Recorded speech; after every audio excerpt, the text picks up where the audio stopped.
Hello, bienvenue dans un nouveau carnet de bord. Aujourd'hui on est lundi et j'espère que c'est un bon lundi pour vous. Moi c'est un lundi normal, je sais pas pourquoi je m'excite. Du coup voilà, j'espère que vous allez bien, que vous avez passé une bonne semaine.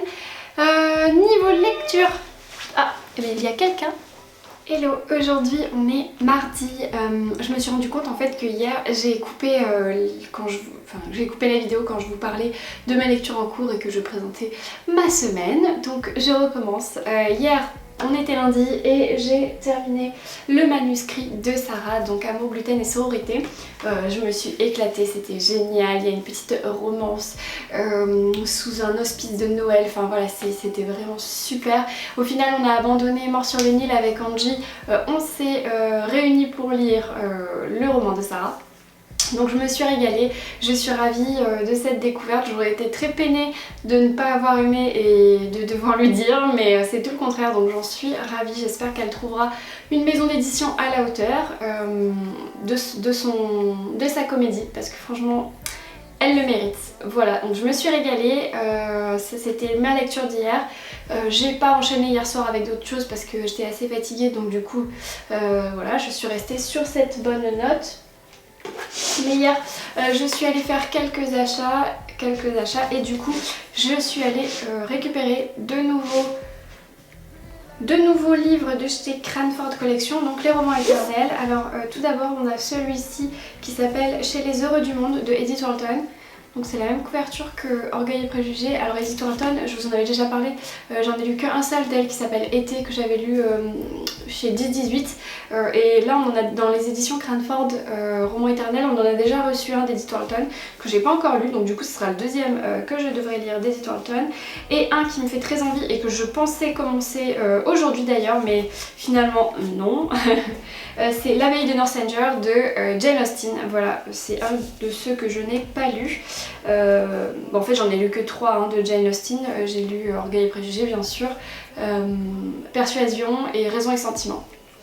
Donc voilà, j'aurais bien aimé aussi lire Emma, mais celui-ci me dit vraiment bien, et en plus c'est écrit assez gros et il fait même pas 300 pages. Voilà, 270 pages, donc clairement ça peut être très sympa. Et dedans vous avez toujours la petite illustration. Voilà, mais ils sont toujours aussi beaux ces livres, du coup dans la bibli c'est trop joli, je suis ravie. Ça fait vraiment un bel effet. Mais donc j'attends de voir les autres livres. J'ai les cheveux mouillés, c'est pour ça que je me coiffe un peu. Et du coup ma nouvelle lecture, c'est encore une lecture commune avec Florence. Il s'agit donc du Loup des Cordeliers d'Henri Lovenbruck. C'est un policier historique, je crois. Du coup là j'ai lu 30 pages à midi histoire de prendre la température. J'ai pas trop lu le résumé parce que je veux me faire un peu la surprise, mais du coup ça se passe pendant la Révolution française et on va suivre je crois 2 personnages, un garçon et une fille. Et voilà, je veux pas trop en savoir plus. Donc du coup c'est en plein milieu de la Révolution française. Là les premiers chapitres c'est au mois de mai, donc 1789, et voilà. Désolée. Et on sent qu'il y a déjà des petites tensions dans l'air. Donc voilà, il est quand même pas mal long. Il fait 540 pages. Voilà, une belle petite brique. Et donc celui-ci, moi je l'ai en édition XO, mais il est sorti chez Pocket. Il vient tout juste de sortir chez Pocket parce que le tome 2, enfin du moins la suite des Loups des Cordeliers vient de paraître chez XO. Je devrais d'ailleurs la recevoir d'ici peu parce que je suis partenaire de cette maison d'édition que j'adore. J'adore toutes leurs parutions. Je crois qu'il n'y a pas un auteur que j'aime pas chez eux, quoi. Enfin bref, chaque fois que je vois leur catalogue je me dis je veux tout. Enfin bref, donc du coup voilà, le deuxième va suivre. Alors je sais pas si j'enchaînerai les deux comme j'ai fait avec Nicolas Beuglé, ça dépendra vraiment si je suis complètement addict. Néanmoins ma tante l'a lu et elle m'a dit qu'elle avait adoré et que ça serait carrément mon style parce que moi j'adore les romans historiques bien sûr. J'adore cette période de la Révolution française avec Louis XVI et Marie-Antoinette. C'est une période qui me fascine. Je pense que j'ai dû vivre ça dans une autre vie. Je devais être là, je devais être une soubrette enragée, enfin je sais pas, mais je suis fascinée par cette période de l'histoire depuis toute petite. Une de mes premières lectures, quand j'avais genre 10 ans, 9 ans, 10 ans, je lisais déjà Les Colombes du Roi Soleil, je cherchais tous les œuvres sur Marie-Antoinette, les bandes dessinées, j'ai même les mangas, enfin voilà, c'est vraiment ma période. favorite de l'histoire, je crois. donc voilà, je vais commencer ça. Je vais lire un petit peu déjà ce soir, je pense. Là, donc on est mardi. J'ai une soirée book talk jeudi soir, donc je pense que jeudi soir je vais pas beaucoup pouvoir lire. Et voilà, et normalement ce soir je vais chercher ma commande à ma librairie, puisque j'avais déjà commandé des livres il y a une dizaine de jours et ils étaient en commande, donc ils n'étaient pas encore arrivés, et ça y est, ils sont arrivés. Donc voilà, j'espère que vous ça va, qu'on voit la fin de ce confinement se profiler. Je crois que c'est ce soir que le président parle, ce soir ou demain soir. Bref, quand vous aurez cette vidéo, vous le saurez déjà. Moi, j'espère simplement que les commerçants vont pouvoir réouvrir déjà. Nous, on exporte de l'eucalyptus, hein, donc nous, on fournit principalement les fleuristes, ce qui fait que j'ai hâte quand même que les fleuristes puissent réouvrir pour pouvoir vous fournir des fleurs, vous fournir des sapins et plein d'autres choses. Et ainsi que, bien sûr, les librairies. J'ai tellement hâte que les librairies ouvrent juste pour flâner et sentir et toucher. Ça me manque tellement de pas me perdre dans les rayons, de pas me dire tiens ça fait très longtemps que j'en ai entendu parler, tiens ça c'est nouveau, et ceci, j'ai vu ça sur Insta, ça avait l'air pas mal, etc. Ça me manque énormément. Je pense que je ne suis pas la seule par ici à avoir cette sensation. Bref, je vous laisse, il faut que j'aille à la poste parce que vous m'avez commandé, vous avez dévalisé mon site. Du coup, hier j'ai commencé à faire vos commandes et j'ai terminé là juste avant de filmer cette vidéo. Il est déjà 4 heures, je vais vite me dépêcher parce que pendant le confinement, la poste ferme un peu plus tôt que d'habitude. Donc il faut que j'y aille parce que sinon vous n'aurez pas vos commandes à temps. Et apparemment la poste est saturée. J'ai commandé, je sais pas si vous vous souvenez, il y a 15 jours, une commande chez Le Renard Doré, c'est un magasin de manga à Paris. J'ai commandé 5 mangas le 9 novembre, on est le 24 et je n'ai toujours rien reçu. Manifestement mon colis est entre les mains de la poste mais il ne bouge pas. Il bouge pas depuis presque 10 jours. Donc je ne sais pas trop ce qui se passe. Est-ce que c'est mon cas qui est comme ça ou est-ce que toute la poste est saturée? On me dit que la poste est saturée. Néanmoins, quand moi je vous envoie des colis de ma boutique, je vois les suivis et ça arrive dans les temps. Puisque vous avez l'air de recevoir vos colis naturellement et je vois en fait quand vous les recevez, puisque j'ai une petite notification email. Donc je comprends pas. Enfin c'est pas grave, hein, j'ai autre chose à lire. C'est pas du tout contre eux, hein, c'est voilà, une simple constatation de ma part. Voilà, bon j'arrête de parler. Bisous. Bon et encore merci pour vos commandes. Hein. Là il y en a partout, hein. J'en ai plein. En enveloppe et tout. Merci beaucoup. On est toujours mardi. Oh là là, je me décale un peu. Du coup, qu'est-ce que je voulais vous dire? Ah oui, j'ai reçu des choses, j'ai été en librairie chercher une commande, j'ai été à Mondial Relais chercher une autre commande qui ne sont pas des livres. Donc du coup, je voulais vous montrer tout ça. Tout d'abord, aujourd'hui, j'ai reçu dans ma boîte aux lettres un petit colis de la part des éditions Onlit. L'édition Onlit, c'est une toute petite maison d'édition pas très connue et qui écrit des choses plutôt différentes et originales. Et ils m'ont toujours envoyé plein de nouveautés. Donc déjà, ils m'ont envoyé un petit carnet avec des marque-pages et ça c'est leur collection qui s'appelle Mini, donc c'est tout petit, ça fait même pas un poche et donc les couvertures se présentent comme ça et les résumés sont comme ça, donc c'est comme c'est entre le marque-page et la carte postale au niveau du format. Donc d'abord j'ai l'incapacité à dire Gérard de Osco. Ensuite, j'ai Vincent de Véronique Janzik. Et ensuite, j'ai reçu Nu de Jacques Richard. Et donc ce sont des petits livres souvent assez originaux. Voilà, par exemple là il y a pas mal d'illustrations. C'est un peu artistique, c'est un peu décadent. Bon là non, c'est un petit roman on dirait. Et l'incapacité à dire Gérard, c'est comment? C'est presque des phrases, c'est presque des tout petites... Voilà, donc c'est des petits livres qui sont assez originaux. Je pense qu'on voit pas ça souvent sur les réseaux sociaux ou autres. En tout cas, Onlit Édition, c'est une édition un peu originale que j'aime bien suivre, voilà, de temps en temps. Surtout que c'est des petites choses qui se lisent hyper vite. Ça peut juste vous faire réfléchir sur un sujet ou vous changer de votre quotidien littéraire. Donc voilà. Sinon, j'ai été chercher ma commande à la librairie. Alors je suis dégoûtée parce que j'avais commandé le Sophie Anna Agatha Christie, donc Hercule Poirot, le tout premier, je crois que c'est les enquêtes d'Hercule Poirot, mais je suis pas trop sûre. Et donc j'avais demandé en brochet, etc. Parce que moi j'ai le tome 4 et là, et là. Et elle me l'avait commandé en poche. Et en fait elles m'ont dit que, enfin mes libraires du coup m'ont dit que le Sophiana n'était plus disponible en brochet. Donc je vais devoir me rabattre sur de l'occasion, je pense. Je vais essayer de le trouver ou demander à aux éditions du Masque où est-ce que je peux le trouver. Voilà. Donc à voir, peut-être qu'il en reste un exemplaire dans une librairie. On verra. Bon, du coup j'ai quand même récupéré 2 autres livres. Donc tout d'abord j'ai acheté Agatha de Frédéric de Guelt. Alors Frédéric de Guelt, j'ai plusieurs livres à elle de cette édition Babel dans ma palle et dans ma bibliothèque. J'ai lu notamment La grand-mère de Jade, que j'avais beaucoup aimé. En fait, La grand-mère de Jade, c'est une histoire un peu spéciale. J'ai commencé ce livre il y a peut-être 5 ou 6 ans. Et au bout de 100 pages, j'accrochais pas du tout. Je l'ai mis de côté. Voilà, ça l'a pas fait du tout. Et peut-être 1 an ou 2 après, quelqu'un sur Instagram me dit, je pense que c'était il y a un moment quand même déjà, ça devait être en 2016, quelqu'un sur Insta me dit écoute, j'ai adoré La grand-mère de Jade, c'est beau, c'est une histoire fusionnelle entre une grand-mère, sa petite fille, je me dis mais moi j'ai pas du tout eu ce ressenti là, du coup je retente, et là, coup de cœur, j'ai adoré, voilà, donc comme quoi des fois c'est pas le bon moment pour lire des livres. Et du coup Frédéric de Guelt, j'ai un autre livre d'elle dédicacé en plus dans ma palle, mais je me rappelle même plus comment ça s'appelle. Peut-être que là il y a Les brumes de l'apparence, je crois que c'est ça que j'ai. Je me rappelle plus. Et donc, tout ça pour dire que finalement, je sais plus qui sur Instagram a lu aux éditions Plomb, donc pas celle-ci, mais aux éditions Plomb, Agatha de Frédéric de Guelt, dont je connaissais l'existence, puisque c'est Frédéric de Guelt qui écrit sur Agatha Christie. Et en fait, notamment dans le magazine hors série Lire sur Agatha Christie, ils en parlent en fait de ce livre.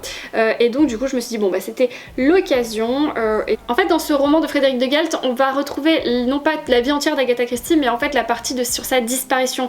Je sais pas si vous connaissez bien la vie d'Agatha Christie, mais à un moment donné, Agatha Christie disparaît. On retrouve sa voiture sur le bas-côté avec ses papiers d'identité. Manifestement, elle a pas eu un accident, mais en fait elle a disparu et elle réapparaît plusieurs jours plus tard. On la retrouve, enfin son mari je crois l'identifie dans un cabaret et en fait elle avait pris le nom et l'identité de la maîtresse de son mari, donc de son premier mari, je crois. Son premier mari.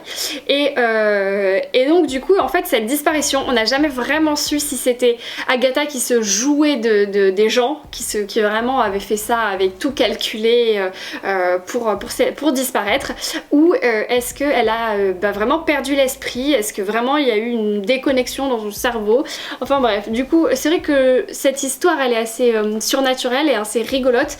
Donc je voulais en savoir un petit peu plus et donc ici Frédéric de Guelt va parler de cette disparition. Donc il fait 250 pages. Alors voilà, je sais pas vraiment si c'est... parce que Frédéric de Guelt était journaliste, donc je sais pas si elle raconte les faits vraiment de manière factuelle ou est-ce qu'elle romance un petit peu. Donc à découvrir, en tout cas je suis ravie d'en savoir plus sur ma reine du crime que j'adore. Sinon, du coup, j'ai commandé une BD que j'attendais depuis méga longtemps et je sais pas pourquoi je l'ai jamais trouvée. Du coup, j'ai sauté le pas et je l'ai commandée. Il s'agit du tome 2 des Mémoires de Marie-Antoinette. Donc là, c'est le tome 2, c'est La Révolution. C'est écrit par Simsolo et Python et c'est aux éditions Glénat. Alors, c'est pas du tout nouveau, hein, c'est sorti, je pense, bien 1 an ou 2. Je vais vous dire ça. Mai 2018, voilà. Donc c'est sorti il y a 1 an ou 2. Et en fait je vous ai sorti le premier tome pour vous montrer, ceux qui sont comme moi, qui sont fans de Versailles. Donc voilà, le premier des Mémoires de Marie-Antoinette, c'est Versailles, le tome 1. Et ça c'est le tome 2, c'est La Révolution. Et je sais pas s'il y a un tome 3, peut-être qu'ils le disent à la fin. Ah non, histoire complète en 2 volumes. Bah voilà, donc du coup j'aurai le fin mot de l'histoire. C'est des petites BD, j'aime bien ce format en fait, mi-figue mi-raisin, vous savez que j'aime bien cette expression. Donc c'est pas hyper grand, c'est pas petit non plus. Les pages sont très très agréables au toucher et le dessin, oh là là, c'est... Ah. Ok, il n'y a pas de focus. Donc il n'y a pas tant de paroles que ça, c'est vraiment beaucoup de dessins et j'aime beaucoup cette semi-aquarelle là, je sais pas trop comment on dit, mais il y a beaucoup d'effets de drapé, d'ombre, de lumière, d'expression du visage, voilà. Donc ça c'était mes achats, donc le tome 2 de Marie-Antoinette, d'ailleurs je pense que je vais relire le 1 et le 2. Et Frédéric de Gelt sur Agatha Christie, et alors un petit colis, alors là c'est... rien à voir avec les livres, enfin quoique si, c'est un lien avec les livres. Donc du coup j'ai passé commande chez l'Avant-Gardiste. Je connaissais même pas du tout cette boutique, c'est Who Did It Again. Trop drôle. Donc du coup j'ai commandé plusieurs choses, alors je vous dévoilerai uniquement ce que j'ai commandé pour moi parce que j'ai commandé des petites surprises pour une amie et on va voir ce que ça donne. Ah non ça va, c'est assez gros. Donc j'ai commandé une boule de Noël en livre. Bon, par contre c'est pas... c'est pas mal hein.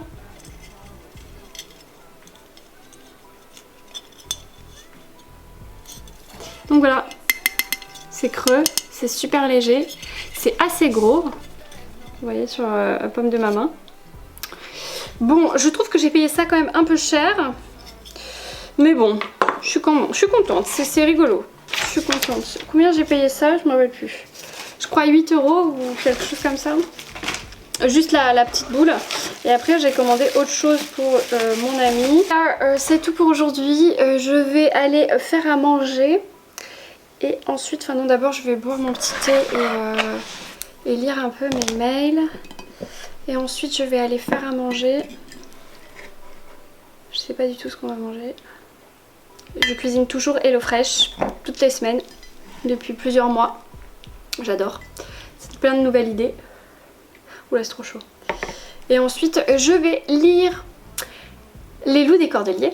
Voilà, que j'ai commencé entre midi et 2. J'ai lu 20 pages, 30 pages. 30 pages. Voilà, Florence, si tu passes par là, bah on l'aura déjà lu quand on aura vu cette vidéo. Mais bon allez, j'arrête de parler.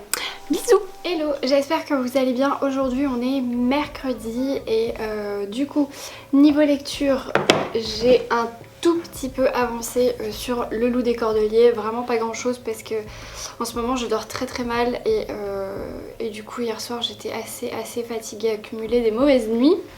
Mais pour l'instant j'aime beaucoup, donc j'ai lu 50 pages hein, pour tout vous dire. Pour l'instant j'aime beaucoup. Florence elle l'a commencé aussi de son côté, on est à peu près au même niveau pour l'instant. Je vais avoir un peu plus de temps pour lire ce soir donc ça c'est cool. Mais franchement pour le coup j'aime beaucoup pour l'instant. Il y a pas mal de personnages donc j'essaye de pas trop me perdre.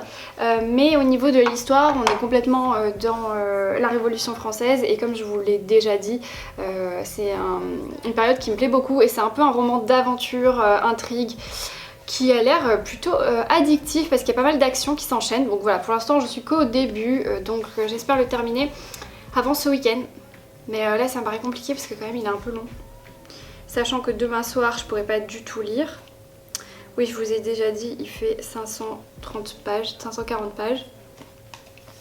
Donc peut-être peut-être je le terminerai ce week-end, c'est pas bien grave. Donc ça c'est au niveau de mes lectures. Sinon j'attends toujours mes colis. J'attends toujours ma réception de chez Charleston, donc avec le nouveau Lucinda Riley que j'ai toujours pas reçu. C'est pas bien grave, hein, j'ai beaucoup de choses à lire, mais ça m'inquiète toujours en fait que les colis se perdent si jamais ils ont été expédiés. S'ils sont en retard il n'y a aucun souci, mais en fait j'ai toujours peur que voilà il y ait un couac avec la poste etc. Donc j'attends toujours ce colis là et j'attends toujours le colis du Renard Doré que j'ai commandé il y a plus de 15 jours, bientôt 20 jours. Mais c'est pas de leur faute en fait. Là aujourd'hui on est le 24. Aujourd'hui on est le 25 novembre et j'ai commandé le 9 novembre au Renard Doré, donc des mangas, je pense que vous l'avez déjà vu dans un ancien carnet de bord. Et en fait la société Les Renards Dorés a déjà posté mon colis le 16, donc il y a 9 jours. Et sur le suivi de Colissimo, il est toujours hacké dans le Colissimo. Enfin dans la poste dans lequel ils ont déposé mon colis, donc le colis ne bouge pas. Ah voilà, donc je sais pas s'il est perdu ou pas, mais bon. Après c'est pas urgent, mais voilà, ça m'inquiète toujours un petit peu. Bref, donc j'ai quand même reçu quelque chose, hein, ça je sais ce que c'est. suis fait un petit thé vert jasmin, c'est vraiment mon préféré, ça me rappelle quand j'habitais en Chine. Parce que j'ai habité en Chine pour mes études. Bref, on s'en fiche. Donc j'ai reçu un colis et je sais ce que c'est. Et vous savez, oula, vous savez peut-être ce que c'est aussi. Oh, c'est trop beau, c'est un coffret. Je l'ai juste préouvert. Donc il s'agit de la BD Lou. Je sais pas si ça parle à certaines d'entre vous, mais moi clairement j'ai grandi avec Lou. Quand j'étais gamine, j'avais toutes les BD et en fait donc c'était l'histoire de Lou qui est une petite fille qui devient adolescente, etc. Et en fait là apparemment c'est son donc c'est un nouveau, donc c'est Julien Nil. Enfin c'est toujours Julien Nil, mais Lou aurait grandi en fait. Donc du coup ça serait sa nouvelle BD en tant qu'adulte. Et donc, oh, il y a trop de trucs. Je pensais juste que j'allais recevoir la BD. Donc là, je les ai même pas avec moi, les BD, puisqu'ils sont chez mes parents. Voilà, quand je lisais ça, je sais même pas quel âge j'avais, peut-être 12 ans, 10 ans. Je m'en rappelle plus. Donc ils sont chez mes parents. Bref, donc du coup, il y a des petits goodies. Ah, ça, c'est trop pratique.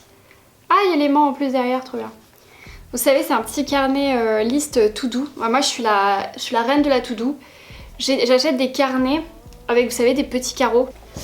Donc du coup, je disais quoi? Je disais que j'adore faire des to-do, donc j'achète des carnets petits carreaux et je dessine le carré avant de le colorier quand c'est fini. Enfin voilà, moi je trouve ça hyper satisfaisant de checker, ça c'est fait.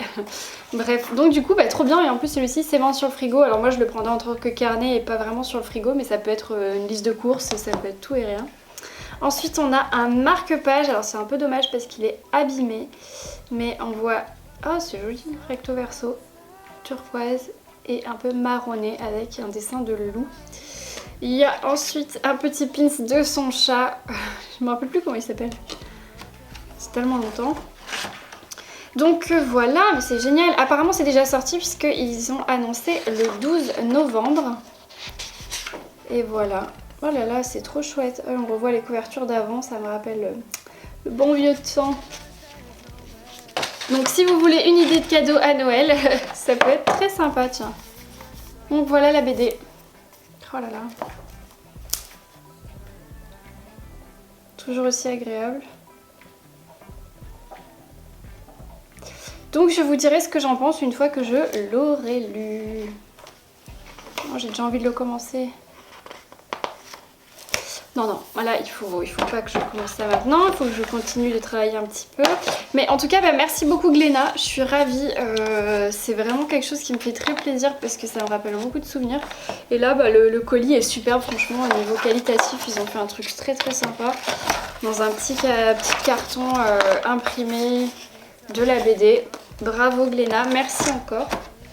Je vais me régaler, peut-être je le lirai ce week-end, tiens. En tout cas, ça fait très plaisir. Voilà, c'est tout pour aujourd'hui. En plus, je n'ai plus de batterie et je n'ai plus de place sur ma carte mémoire. Donc, je pense que je vais devoir vous quitter. Sinon, là, je vais retourner travailler. Et puis, j'espère que je vais lire et que je vais surtout bien dormir parce que ça fait 3 jours que je dors super mal. Je sais pas pourquoi.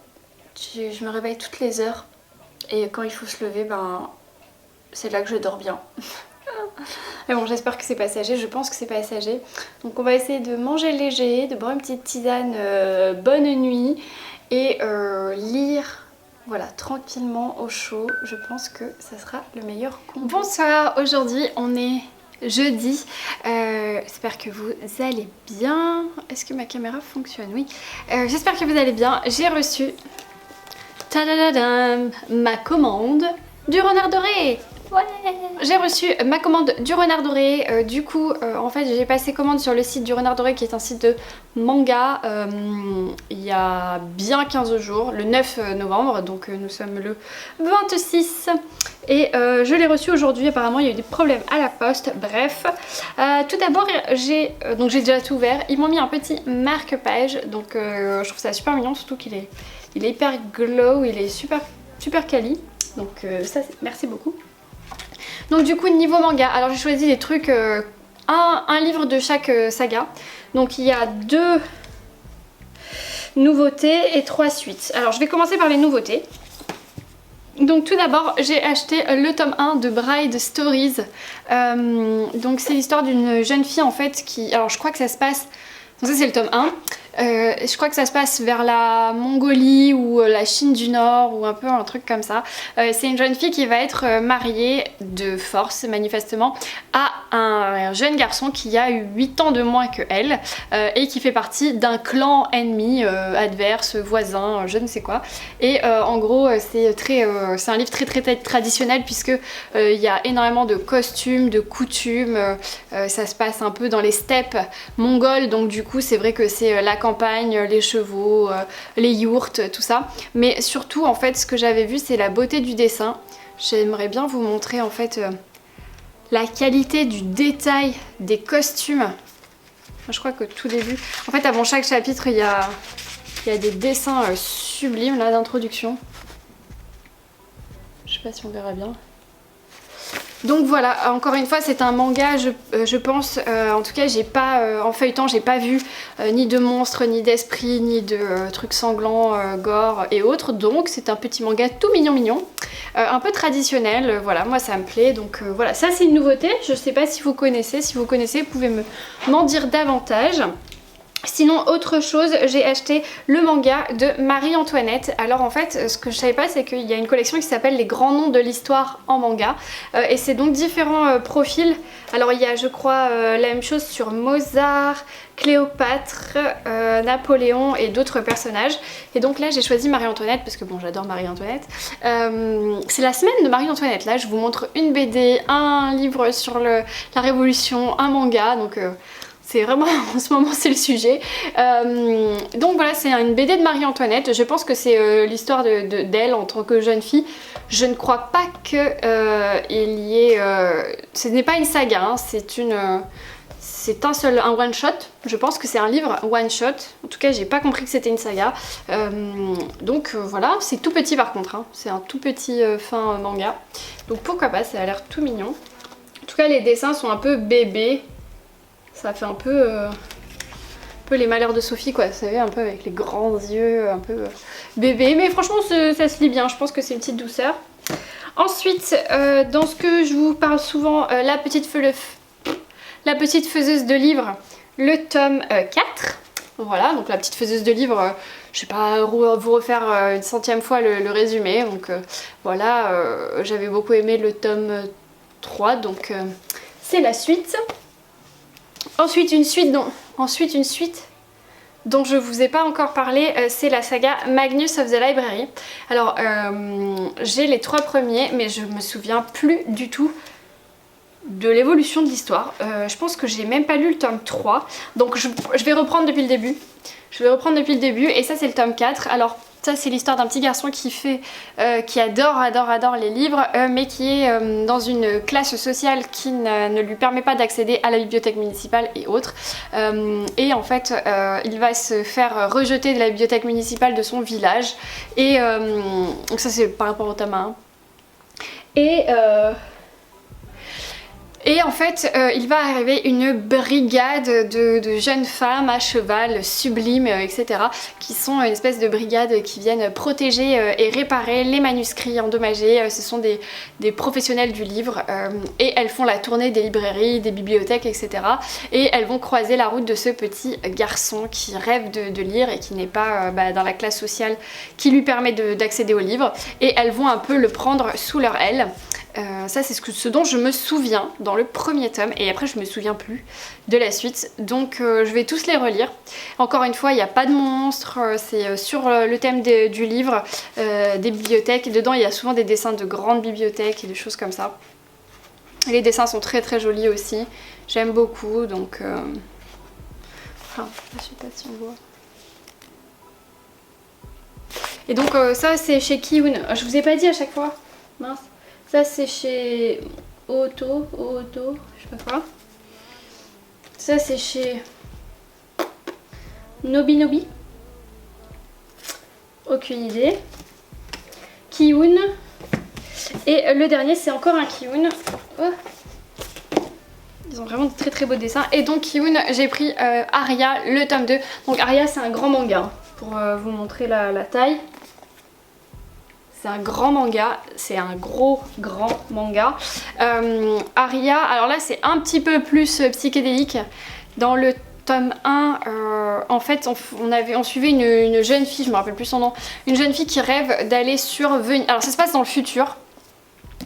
Ça se passe dans le futur et dans le tome 1 en fait on va suivre une jeune fille dont je me rappelle plus le nom qui rêve d'être gondolière à Venise puisque en fait notre univers s'est séparé, s'est éclaté en plein de petites îles un peu à la Christelle d'Abos et donc Venise est une île un peu encore traditionnelle et les jeunes femmes deviennent gondolières, donc il faut passer par une école de gondolières, etc. Et elles ont un statut, du moins elles ont une image un peu féerique, c'est de très belles femmes, etc. Et cette jeune fille elle rêve d'être gondolière et donc elle va rentrer dans une école de gondolières à Venise et donc elle va avoir va rencontrer d'autres nanas qui sont déjà gondolières, qui vont l'aider, qui vont la former, etc.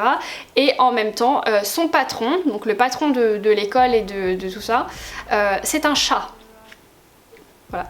Et en fait ce chat il a un secret et il est très très drôle, c'est un personnage très très drôle dans ce manga, donc je me souviens il fait des actions, alors il parle pas hein, ce chat, il fait des actions trop drôles, en même temps c'est un patron et en même temps c'est un chat et il cache des secrets puisque à un moment donné elle va essayer de le suivre dans la ville et il va se retrouver un rassemblement de chats dans Venise, enfin voilà c'était très très drôle et elle va aussi rencontrer un garçon, voilà.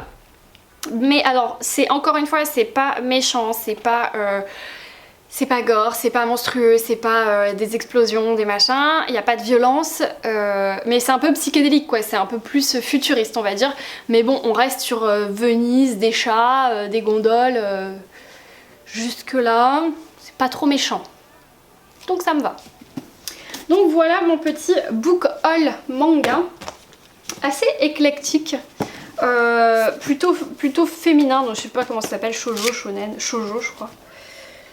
Je sais pas si c'est ça les shoujo ou si les shoujo c'est vraiment les trucs cucul à praline ou est-ce que c'est tous les livres qui sont, tous les mangas qui sont non violents, qui sont un peu filles quoi. J'en ai aucune idée, j'avoue je sais pas. Moi je marche un petit peu au feeling et j'avoue que pour l'instant ces petites sagas tranquillounes, donc Aria, Magnus of the Library, La petite faiseuse de livres et j'ai aussi Reine d'Égypte. Voilà, c'est les petites sagas en ce moment qui me plaisent bien, c'est tout mignon, tout gentil. Donc là je tente une nouvelle saga, Bright Stories, à voir. Voilà, ça c'est pour mon haul de manga, c'est déjà pas mal. Sinon au niveau des loups des cordeliers, j'ai pas avancé beaucoup parce que je vous avoue que j'étais claquée hier. J'ai enfin fait une bonne nuit, donc je me suis endormie un peu comme une masse. Je suis au chapitre 20, donc page 143. Donc je vous avoue, vous voyez que j'avance pas des masses, il me reste quand même 400 pages à lire. Mais, donc j'en suis là. Mais j'avoue que j'aime bien quand même. Il y a beaucoup de personnages, ça me gêne un peu. Il y a beaucoup de personnages, c'est-à-dire que vous pouvez pas lire 2 chapitres et vous coucher. C'est un peu dur de suivre. Il vaut mieux lire des gros morceaux. Mais pour l'instant j'aime bien. J'aime bien, il y a une enquête, il y a des meurtres, on va suivre Gabriel qui est un jeune homme qui veut devenir journaliste et qui arrive de la campagne un petit peu, la campagne française et qui va se retrouver à Paris dans le journal de son oncle et il va lui demander donc un poste de journaliste parce que lui il adore faire régner la justice, la loi, il est en quête de vérité et en fait on va lui donner un petit job de pigiste hein, en gros. Mais bon, il s'en contente parce qu'il sait qu'il a de la chance d'être là et d'être rentré dans Paris, etc. Il va faire la rencontre de pas mal de gens, de Robespierre, je sais plus qui. Il va faire la rencontre aussi d'une société des francs-maçons. Donc il y a une partie sur les francs-maçons qui est intéressante je trouve.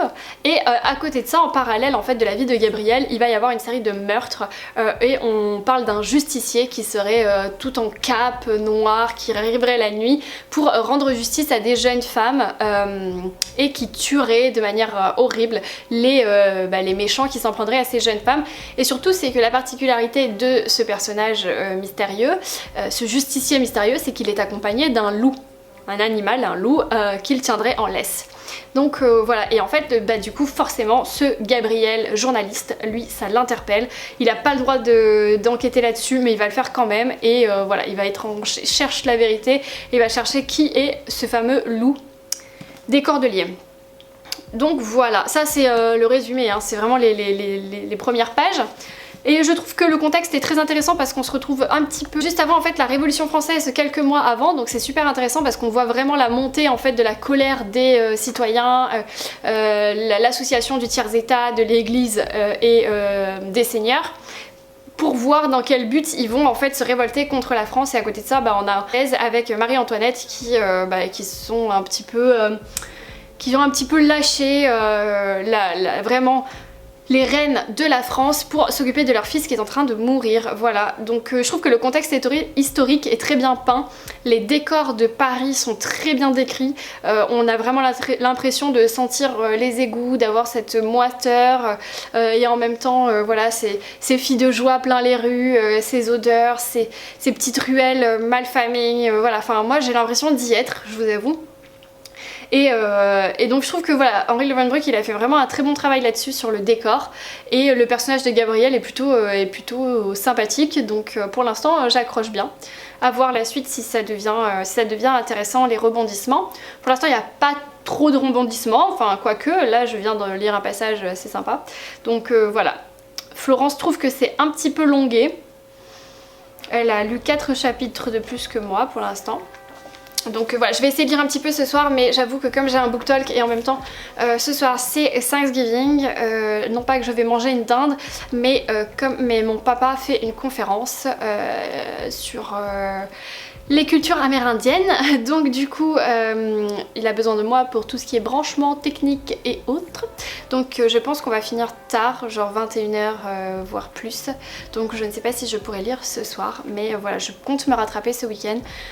Mais voilà, je sais pas si ce carnet de bord sera très intéressant puisque je n'aurai qu'une lecture je pense dans la semaine.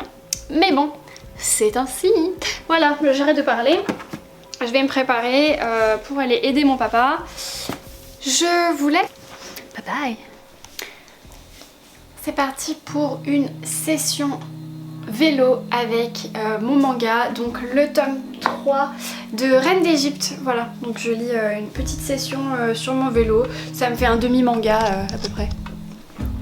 On verra rien là.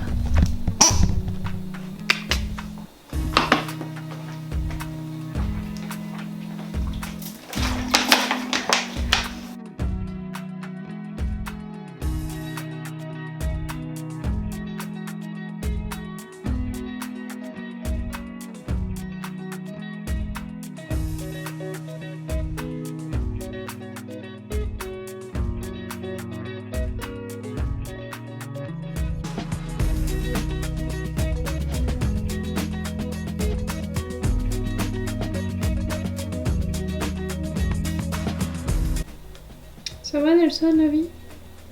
Pas trop dur?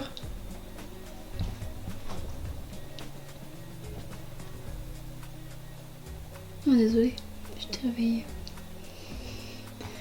J'habite chez mes chats. J'adore parce qu'avec Sarah on est connectés. Je viens exactement de commander ce livre et les 2 suivants sur Vinted il y a 2 jours. Non mais c'est excellent, on est toujours connectés. Que ce soit avec les Sir Mitford ou avec la Qu'est-ce que t'en penses, Didi? C'est vraiment c'est intéressant ce qu'elle raconte. C'est assez aéré, du coup c'est assez vivant. Et celui-là il fait 340 pages, donc il a allé quand même. Bonsoir, j'espère que vous allez bien. Aujourd'hui on est dimanche. Je n'ai pas pu vous filmer hier ni avant-hier. Enfin avant-hier j'aurais pu, vendredi j'aurais pu vous filmer vendredi, mais j'avais pas grand chose à vous dire. Hier j'ai eu une très grosse journée de travail, donc du coup je n'ai pas filmé et j'étais assez fatiguée vraiment, donc là on sent qu'on rentre dans la grosse période de travail, donc avec les fêtes on va pas s'en plaindre. Les fleuristes, donc mes clients ont réouvert, donc du coup c'est un petit peu la folie, mais voilà, on est ravis de ça. J'ai pas pu aller en librairie hier puisque hier c'était la réouverture des commerces, du coup on était le 28, je crois 28 novembre. Et donc à partir d'hier on pouvait aller dans les commerces, les librairies ont rouvert, etc. Mais j'ai pas eu l'occasion d'y aller ni hier ni aujourd'hui, je me rattraperai peut-être la semaine prochaine. Sinon j'ai toujours pas récupéré mon sapin, donc j'aurais voulu vous montrer ça, mais je pense que ça sera dans le prochain carnet de bord du coup, puisque je l'ai mis de côté mais j'ai pas encore été le récupérer, ça ne saurait tarder. Sinon niveau lecture je suis toujours dans Le Loup des Cordeliers d'Henri Lovenbruck, je n'ai pas pu lire jeudi soir. J'ai pas pu lire jeudi soir parce que j'ai aidé mon papa pour une conférence, c'était Thanksgiving. Vendredi j'étais un petit peu fatiguée donc j'ai pas lu grand chose. Et hier, comment vous dire que je me suis effondrée après 10 pages. Donc j'ai essayé de rattraper un peu mon retard aujourd'hui. Là il me reste un peu plus de 150 pages. Donc j'espère le finir ce soir, si c'est pas ce soir c'est demain. Mais bon là il est 18 h, donc je pense que j'aurai encore un peu le temps de lire, sachant qu'on est dimanche soir, donc à part faire à dîner, voilà, à moins que je regarde une petite comédie de Noël, ce qui serait pas impossible, sachant que j'aurais voulu commencer un livre de Noël aujourd'hui, mais du coup bah c'est pas grave, je le commencerai la semaine prochaine.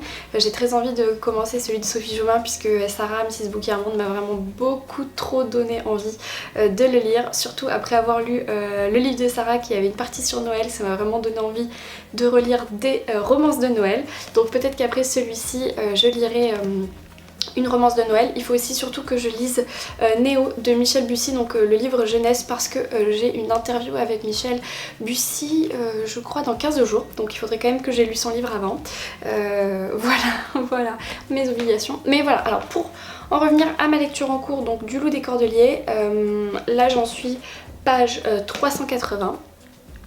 Et donc toute l'histoire se passe autour de la Révolution française, donc un petit peu avant. Là je suis en plein cœur de la Révolution, donc on est en pleine bataille on va dire, prise de la Bastide, etc. etc. Au milieu nous avons deux personnages principaux, donc Gabriel Joly qui est un jeune homme qui souhaite devenir journaliste et qui va essayer d'être le plus partial possible dans cette bataille. Et en même temps il cherche à percer le mystère du Loup des Cordeliers, qui est un homme mystérieux qui venge les femmes en détresse. Donc voilà, il y a à la fois la guerre, à la fois ce mystère que Gabriel Joly, jeune journaliste, essaye de défendre et d'éclaircir surtout. Et à côté de ça, en parallèle, nous avons Anne Joseph, je crois, qui est aussi nommée la Liégeoise, qui est un peu une précurseur féministe qui vient en fait à Paris pour défendre ses idées, défendre le peuple, sauf que c'est une femme, donc elle est un petit peu moins acceptée que les hommes. Elle va essayer de combattre moralement au coude à coude avec Desmoulins, avec Robespierre, avec Danton, etc. Donc on retrouve des grandes figures de la littérature et grandes figures de l'histoire. Donc tout ce côté historique est passionnant. Moi j'ai l'impression d'y être là à la Bastille, j'ai l'impression d'être à côté de ces gens qui se sont battus, j'ai l'impression d'être à la fois dans les coulisses des complots de Versailles. Donc ça c'est vraiment très très bien. Le point historique est très bien renseigné, on sent que Henri Lovenbruck a fait de bonnes recherches, tous les détails sur l'architecture et tout sont là. Les deux personnages, donc Anne-Joseph et Gabriel, sont assez intéressants, je trouve qu'ils ont des bonnes personnalités fortes, il n'y a pas de stéréotypes, enfin on sent vraiment que ça aurait pu être exactement comme ça pendant la Révolution. Néanmoins je trouve que l'écriture est pas hyper addictive, je la trouve un peu fade, limite contemplative. On dirait que Henri Lovenbruck énonce beaucoup de faits les uns à la suite des autres et il n'y a pas trop d'émotion. Voilà. C'est un peu le petit bémol que je reproche à ma lecture, ce qui fait qu'on y revient facilement, mais il n'y a pas ce petit truc, voilà, cette petite étincelle qui fait vibrer la lecture. Mais voilà, je passe quand même un très très bon moment, je trouve que c'est passionnant, historiquement parlant, c'est vraiment passionnant. Et en plus c'est une période que j'adore, donc voilà, j'ai quand même envie de connaître la fin, de savoir qui est le Loup des Cordeliers, si jamais on le sait dans ce tome-là. J'achèterai la suite avec grand plaisir, je la lirai avec grand plaisir, je pense. Voilà, mais ça ne sera pas un coup de cœur, je laisse encore sa chance, mais au vu des 380 pages, 300 et quelques pages que j'ai lues, voilà, ce sera peut-être pas un coup de cœur. Mais sait-on jamais, je vous dirai ça dans un prochain carnet de bord. Sinon, du coup, j'ai quand même été récupérer ce livre. Ce livre, donc c'est Persuasion de Jane Austen. Donc comme vous le savez, je collectionne cette série qui sort en presse, donc aux éditions Cranford Collection, ça s'appelle Les Romans Éternels. Et donc là, cette fois-ci, c'est Persuasion de Jane Austen, Persuasion que j'ai déjà lu. C'est toujours aussi beau, c'est toujours un aussi bel objet. Je suis ravie, mais vraiment ravie. J'ai beaucoup aimé Persuasion, même si c'est pas mon préféré de Jane Austen. Mon préféré, je crois que c'est Raison et Sentiment, que j'ai vraiment adoré. Et en tout cas, ce bleu est très très beau. La tranche... Ah, il est abîmé. Oh non.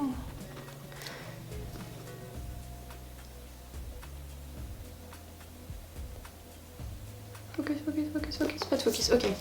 Bref, la tranche est un petit peu abîmée en bas. C'est dommage. J'ai pas vu quand j'ai choisi, en même temps il n'y en avait qu'un. Mais bon, c'est un beau livre-objet. Du coup, pour ceux qui se demandent, ça c'est le 11e livre, c'est le volume 11 de la collection. J'ai les 11. Et le prochain, ça sera le Dr March, Marie ses filles, de Louisa May Alcott, of course. Que j'ai lu... Est-ce que j'ai lu la suite? Non, je crois que j'ai lu que le premier. Mais bon, je connais la suite puisque j'ai vu le film. Mais bon, je lirai peut-être ce deuxième, ouais. Ok, on verra bien. En tout cas, voilà, ça c'est Persuasion. Ça c'est ma lecture en cours. Que vous dire d'autre? Ben voilà, je termine cette semaine un petit peu sur les rotules, mais je crois que c'est un peu comme tout le monde. Je pense que nous, on va beaucoup travailler jusqu'à la fin de l'année, mais surtout jusqu'à Noël, je dirais jusqu'au 24. À côté de ça, j'ai plein de projets personnels, donc ça c'est cool. Et aussi au niveau du coup de mon compte Petite Lectrice, il y a plein de changements. J'ai beaucoup de propositions de partenariats, de propositions de création de contenu pour des maisons d'édition et pas que. Voilà, ça fait vraiment plaisir et je remercie toutes les personnes qui me suivent et qui m'encouragent dans mes créations, dans mon projet, dans mon compte, dans cette chaîne YouTube. Voilà, donc ça me fait encore très très plaisir et je vous remercie d'être aussi nombreux, toujours aussi enthousiastes quand mes vidéos sortent. Donc je vous remercie encore une fois énormément, sinon, car sans vous tout ça n'existerait pas, hein, sachez-le. Je lirai mes livres dans mon coin toute seule. Voilà, donc je vous remercie encore beaucoup. Je conclus cette vidéo un dimanche soir, ce qui est plutôt rare. J'espère que ce carnet de bord vous aura plu, vous aura donné des envies de lecture. Je suis désolée si je ne vous ai pas donné beaucoup de conseils puisque j'ai lu qu'un livre cette semaine, mais voilà, j'espère que ça vous aura quand même intéressé. J'espère que vous passez de bonnes fêtes. Je sais pas si on dit ça à partir du 1er décembre, en tout cas je vous souhaite de passer de bonnes fêtes. Je vous souhaite une très bonne semaine, de très belles lectures et je vous dis ciao.